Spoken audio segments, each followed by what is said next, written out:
Welcome to the Real Estate Pros Show, where we interview real estate investing professionals from coast to coast, as well as the service providers that serve the real estate investing industry. Our goal is simple: share what's working now to help you improve and scale your business to the next level and meet the pros that can help you get there.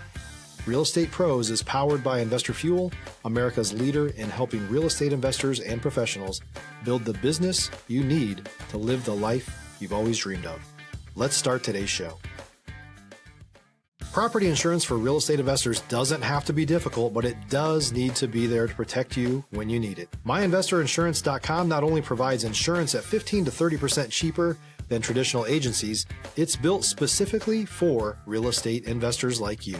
You can set up an account in about 2 minutes, get quotes on properties, turn on and turn off insurance for your fix and flip or rental properties in around 2 minutes without having to talk to anyone directly, all through our portal. There's no better way or faster way to make sure you've got the coverage you need to protect you, and no more lengthy policies either. Once you're set up, you're billed monthly and prorated by the day for however long your policy is active. It's powered by MSI, the third largest independent MGA, with 1.5 million customers and more than $1 billion in cumulative premiums written. Get set up today in about 2 minutes at myinvestorinsurance.com/fuel. Hey folks, welcome back to the show. I'm your host, Dylan Silver, and today on the show I have a seasoned real estate investor, entrepreneur, 30 years of experience, specializing in creative finance, and helps everyday people become homeowners and investors through Dream Home Bridge and Money Flow Genie. She empowers others to build real wealth through real estate out of Cape Cod, Massachusetts, beautiful area. Candice Crawford. Candice, welcome to the show. Thank you so much, Mike. It's a joy to be here. It's Dylan, but it's okay. Oh, sorry. I don't know. Mike, never mind. I'm sorry. It's okay. Mike is the owner of the show. Shout out to Mike. But yeah, shout out to Mike. It's because you just said his name, and I'm staring at Dylan in the podcast thing. But I heard Mike's name, so yeah. It's okay. Well, we're glad to bring That Mike shows back how to you. human I am. That's exactly right. Candice, I want to ask you about starting off at the top, how you got into real estate. I think a lot of people, and I ask this to a lot of guests, will see kind of the end result of the journey, but they don't see the first step. So how did you get into the real estate space? I got into the real estate space just merely wanting to have a roof over my head here in Cape Cod. 27 some odd years ago, the housing crisis was really starting to happen very quickly because the vacation home rentals they just went crazy here, obviously on the resort area. And what it did is it took the year-round housing away. I had a landscaping business that was had been new for 2 years. And because I had my own business, ironically enough, no one would give me housing. If I worked for a restaurant or did something in the service industry, they could say, oh yeah, that business has been around a lot, you'll have a job. But they didn't want to give me housing. So I became desperate, and I ended up, because of my previous experience of building artificial trees and rocks for zoos, I was able to already have my apprenticeship ready and rolling, and just took the test for my construction supervisor's license here in Cape Cod in Massachusetts. And so I didn't have much money, but there was land in the next little town over, and so I bought land and I built my house. And Wow. that is when I learned the power of real estate, Dylan. I had no idea. I came from a farming family. We didn't talk we just built our houses and we just lived in them and we just farmed. It wasn't about anything about Appreciation value. or, I didn't even know what that was. I So thought out of appreciation necessity- meant like I appreciate having a meal on the table. That's what I thought appreciation was. I mean, how naive. I mean, it's crazy. It's So crazy. out of necessity, building a home, you came from a family where that was a thing, but walk us through that. That had to be a giant undertaking. It was and it wasn't. For me, it was not, because I have an engineering mind. And I went into mechanical engineering for when I went to college, and I ended up not going into mechanical engineering because I'm an outdoors person. And when I went to a job fair, all the women were in dresses and suits and high heels, and when I want to make everything, I wanted to be the person that was actually making the designs, and I learned very No. quickly that no, I'd just be basically behind a desk pushing paper.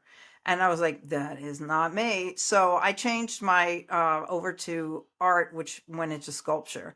And with all that being said, I just my brain is set up to build things. So reading a plan and things like that is not something that's challenging for me.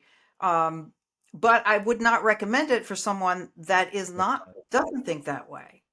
Now, I want to ask you, pivoting a bit here, Candace, about Cape Cod and kind of the history out there. I'm actually ignorant to the history of Cape Cod. And when I think of Cape Cod, I think of what it is today, tourist destination, beautiful Mhm. area. But you mentioned that it wasn't really always that way, that there was this influx of it being seen as more of a destination, an influx of, rental opportunities and so on and so forth. What was that time period like? And what was it like before that time period? Stop living on an island and join the #1 mastermind in America for professional real estate investors. Investor Fuel is a community of hundreds of the nation's top investors working together to build stronger businesses and better lives. In addition to the amazing community of real estate investors acting as a board of advisors for one another, Investor Fuel members have access to 100% funding on purchase and repairs for our members only, a health insurance program, and benefits and discounts that more than pays for the membership of most of our members, meaning it's actually costing you money to not be a member of Investor Fuel. If you're looking to scale your business and build a business that allows you to live the life of your dreams, please visit investorfuel.com today and book a call with our team. Well, when I moved here in '89, it was like a little bohemian town, and the homes were old Cape homes that were built when the town in like the 1800s. And those were the homes that people were buying. The investors were for cash. People at the time, there was generations that owned them. They thought getting that chunk of cash, 150 and $200,000, was like gold. Like I hit the pot of gold and now I can retire. I just cringe when I think about that because I know how far that money will go, not far at all. And you really have to know how to manage money when you get money or you lose it. I mean, just look at what the statistics are. The people that actually win the lottery, people are like, wow, they end up in 5 years Right. being in more debt than they were before they even won the lottery. And So then you you have to have be to, savvy with taxes too, the tax liability. oh, everything. There's so many nuances. I mean, there is when you grow financially, and therefore you do end up getting more stuff. You have more responsibility, you have more to learn, and you have to learn how to manage that money, how to make your money work twice. And that's how I ended up starting with the podcast, Money Flow Genie podcast, is because I was learning a lot of things that I never knew. And if I knew that a long time ago, oh my gosh, I would just be kicking back right now. I would still be as active as I am, in businesses and such, but my life would be completely different. I would be already sitting here in a financial free position that would have just been incredible if I knew what I Sure. know now. You And know, so one of that's the why I started the podcast, is to share that information. one of the things that I think about when talking about financial freedom, asset management, cash flow, you talk about that home, $100,000, $200,000. I can't even imagine what those homes in that land would be worth today. The appreciation in this area is insane. The home itself, all right, just to give you an example, when I built my home here, I got a construction loan that just rolled over into a mortgage for the whole package, and I have 1,800 square foot house, Victorian house that I built. And that mortgage was for $124,000 in 1992. This house is worth now $1.2 million. That's insane. It's good for me, but it's insane, and it limits who can do what here.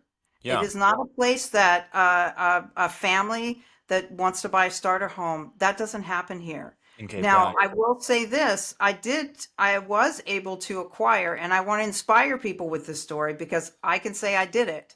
When I saw that this housing crisis getting worse and worse and worse, I went into lease to own purchasing, where I would purchase the property from a seller with lease to own, and then I would then resell it to someone that they didn't have to qualify for the bank mortgages. And I bought a $500,000 house for $10 down, and Mm. that was in 2021.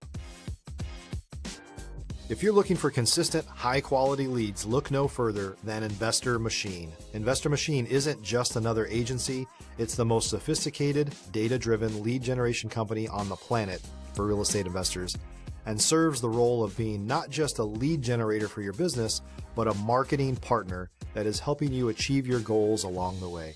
Go to investormachine.com to learn more and schedule a call with our team today.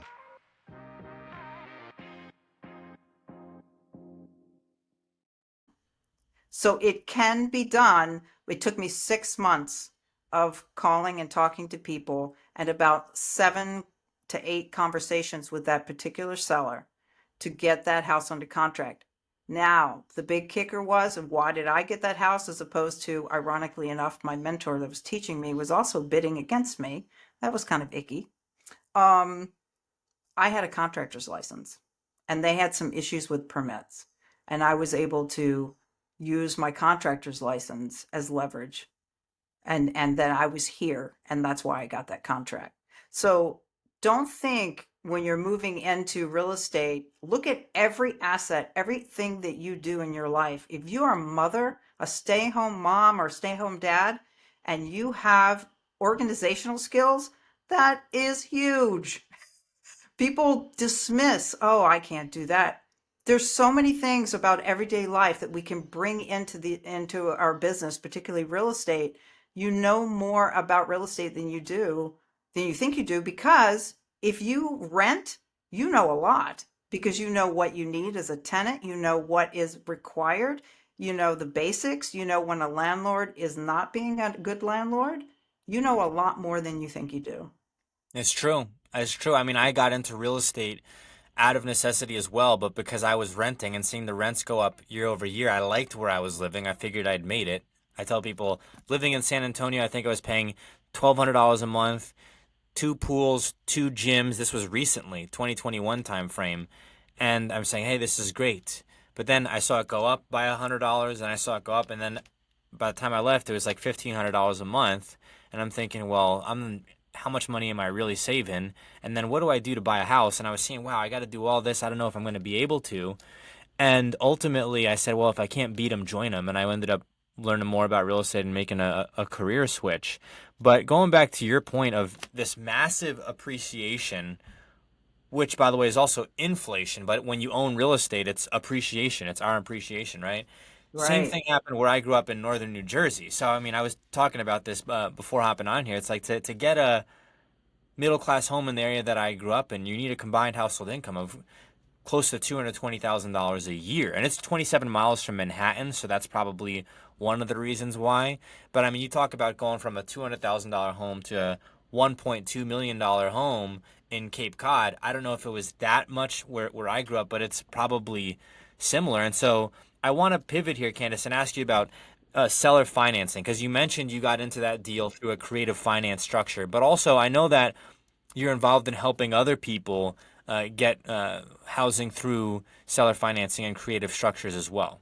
Yes, and that's where I formed dreamhomebridge.com. And so Dream Home Bridge is actually I'm basically the bank and I'm providing a house that comes with it.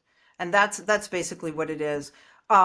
Currently, because of the inflation, if really it is inflation, the cost of the homes here, it's just I would barely be able to, make a dent in people's lives every 6 months, trying to get a property under contract here. So I went to an area out in the Midwest to buy inexpensive, what I call inexpensive homes, but they're really nice homes. These Yeah. same homes would go $4 million if they were Yeah. here, Yeah. that are $50,000 and lower. And then what I do is I pay cash for those, and then I will resell those immediately to someone that doesn't qualify with the banks. And this is people that I've got one home actually out in Indiana that this is why I do it. The first thing the gentleman said to me was like, for the first time in my life, this is so exciting because my wife has always wanted to have a vegetable garden in her own yard, and they get to do that. This is why I do it. These are the reasons why I do what I do, because it's not about, yes, do I make money in this? Of course I do.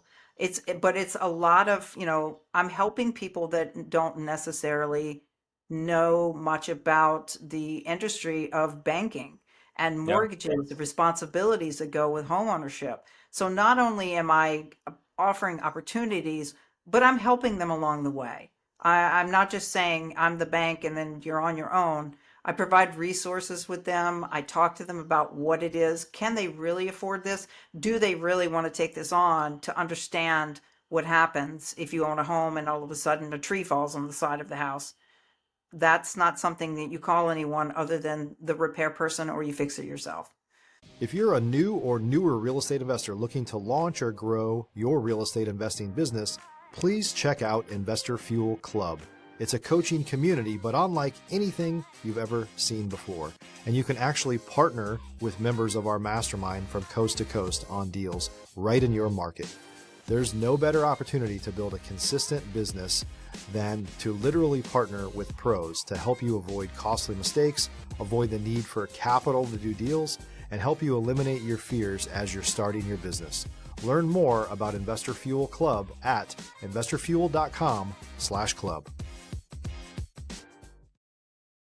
That's right. I mean, with seller financing, that is one of the potential upsides of owning a seller financing property, because you're not responsible for the repairs, and the people are likely to take good care of it because it's their home, right? So Right. there's this common idiom that if you rent a place out, that it's just going to be Armageddon by the time the new person comes. In many cases, there's dogs you didn't know about, and now all this damage, Yeah. holes in the walls, and it's like, what do these people do here?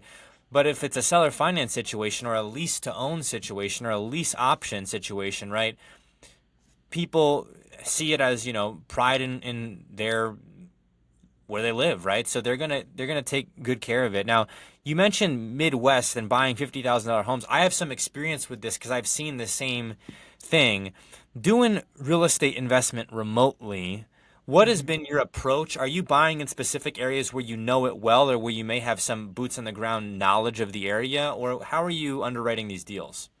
Well, most investors do buy outside of the areas in which they live. But for the most part, you can, obviously the beautiful thing of the internet is that you can get a lot of knowledge. So Sure. you search and you find an area where these houses exist. And then you look at, what is the crime rate? What is the population? Is the population decreasing rapidly? Is it just slowing down? You don't want to buy in an area necessarily that it's a one horse town, which means that there's only one main source of income, and that is, like, look at Detroit as an example. When the car industry started to tank, the whole city was built around the automobile industry, and Yeah, then they had their struggles, and then Detroit, although is building back up, it's actually they are. becoming a place to buy. But so that's what you do. And then, yes, you absolutely have to have boots on the ground. So you join, whether it's a real estate meetup or still through the internet. You can just put up meetup and find the town, the area, see where you can find a place. Facebook, you can go on Facebook groups in the area of real estate, connect with people. You have to talk to people, get to know them. Obviously, you have to pay these people. It's not something they just do oh, I'll do it for you for free. No, you're paying No. these people, but you're creating relationship. And then just having the knowledge about real estate and looking at it from the perspective of like myself as a builder, when they're walking through, and I've already given them like the checklist of make sure you take pictures of this or that, but I also want a video. And then I can get a better feel as we're walking through as well, the video. And then from that point, that's how I'll make a decision whether I want to buy something or not. Now, Candice, we are coming up on time here. Where can folks go to maybe learn more about your business or reach out to you, get in contact with you? Okay, so one of the easiest ways is go to moneyflowgenie.com or go to the Money Flow Genie podcast, because all of my information and contact information will be there. Or you can email me at Candice, Candice, at dreamhomebridge.com. You can go to dreamhomebridge.com. You can go to ruthbound.com. There's lots of ways. I'm on Facebook as well, Candice Crawford. So please reach out, or I'm sure there'll be some type of link also attached to this podcast that you'll be able to reach out. Even if you don't know what you want, but you're interested in either buying or being in real estate, or do I want to do this? Talk to me. I'll be really transparent. And on my podcast, I talk a lot about getting into real estate and the different types and some of the real issues that you could come across. Not saying that it is all bad, because it's not. It's not all bad, just like all tenants aren't bad. The squeaky wheel gets the grease. So, but you just want to be prepared but take action of some sort. And remember, just a baby step will get you one step closer to what your dreams are. Candice, that's exactly right. Thank you for coming on the show here today. Thank you so much. It's been really wonderful. Thank you for having me. Thanks for joining us for today's Real Estate Pros Show. You can learn more about the amazing benefits of the Investor Fuel Mastermind community, including surrounding yourself with hundreds of other rock stars, 100% financing for your deals, and members-only discounts from vendors you're likely already using that, as a member of Investor Fuel, will save you more than the cost of your membership. Visit investorfuel.com to learn more. If you're interested in joining us as a guest of this show, please visit investorfuel.com/pros to apply. You can also check the show notes for access to free resources, how to get access to world-class lead generation, and much more. Don't forget to subscribe so you never miss another episode. Have a great day. We'll see you on the next show.